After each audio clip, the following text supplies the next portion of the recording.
Tapos na ang World Cup journey ng United States. Nilamon ng Belgium ang mga Amerikano sa round of 16 sa kabila ng mga kontrobersiyang bumalot sa laban.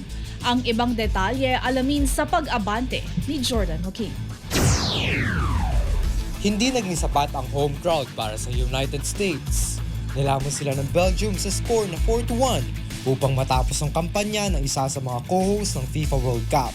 2 goal ang itinala ni Charles de Ketelaere habang kontrolado ng Belgium ang halos buong laro. Pansamantalang nakaganti ang USA sa pamamagitan ni Malik Tillman, pero mabilis ding nabawi ng Red Devils ang momentum. Lalo pang lumaki ang lamang ng Belgium matapos magkamali si US goalkeeper Matt Fries na sinamantala ni Hans Vanaken.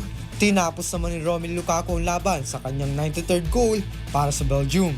Bago pa man ang laro, naging sentro ng usapan ng pagpapalaro kay Folarin Balogun sa kabila ng nauna nitong red card. Matapos ang rare intervention ang ibigay daan sa kanyang paglalaro. Pero hindi rin nakatulong ang kontrobersiya para maigligtas ang Amerikanong koponan. Sa pagkatalo ng United States, formal lang natapos ang kampanya ng lahat ng 3 co-hosts ng torneo. Matapos mauna ng matanggal ang Canada at Mexico. Ako si Jordan Joaquin, Abante.